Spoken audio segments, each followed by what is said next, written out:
The new government in Greece has upset its European partners by rebuffing a call to consider new sanctions against Russia over Moscow's actions in Ukraine. This stance has raised questions about relations between the Prime Minister's radical leftist Syriza party and the Russian establishment. Joining me to discuss the issue is Sam Jones, the FT's defence and security correspondent. Sam, we knew that the new government in Greece was winding up for a big confrontation with its European partners over the terms of Greece's bailout and the scale of Greece's debt. But this is another front, if you like, that Mr. Tsipras has opened up. What's going on here?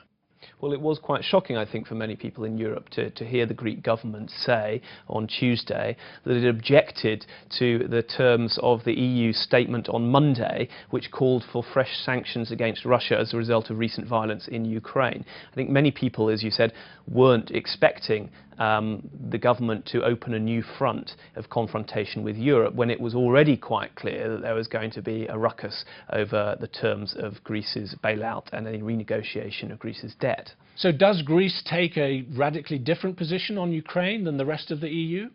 Well, obviously Syriza and its coalition partner, the independent Greeks, are a new form of parties, a new breed of party, if you like, that we're seeing evidence of all over Europe, from the UKIP in the UK to the Front National in France, and other movements that are populist and are challenging the political status quo.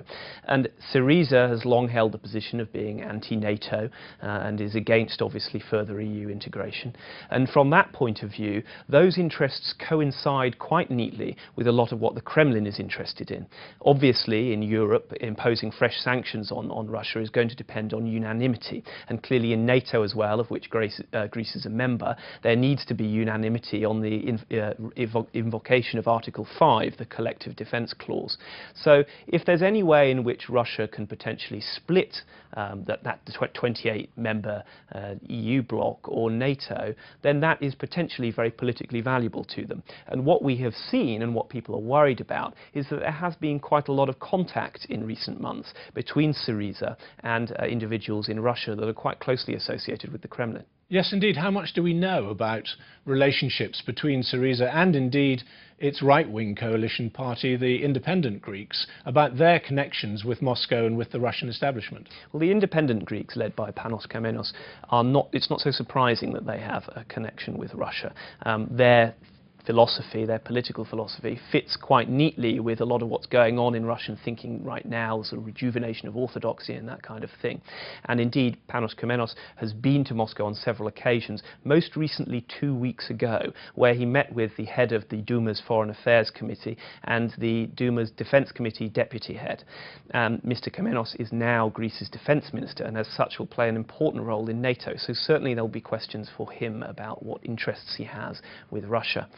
As for Syriza, Syriza's new foreign minister, Mr. Kotsias, he also has ties with Russia and figures in the Russian establishment. Not so many months ago, he invited a man called Alexander Dugin to give a lecture at Piraeus University, where he was a professor.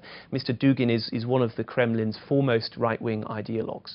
But isn't it the case that you have connections still between the academic establishments, political parties across Europe that have been maintained with Moscow throughout the crisis over Ukraine?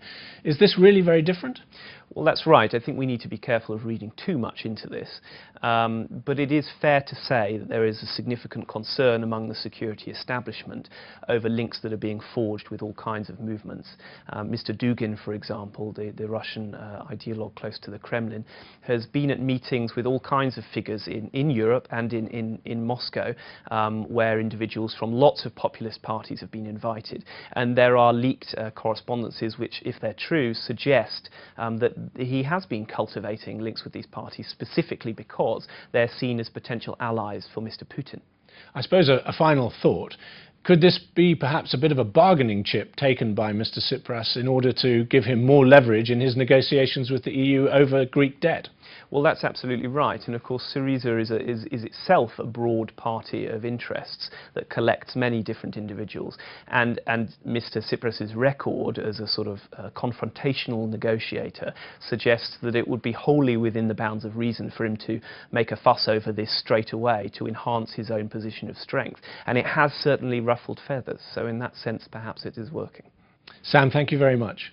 To follow this story and all other news, please go to ft.com.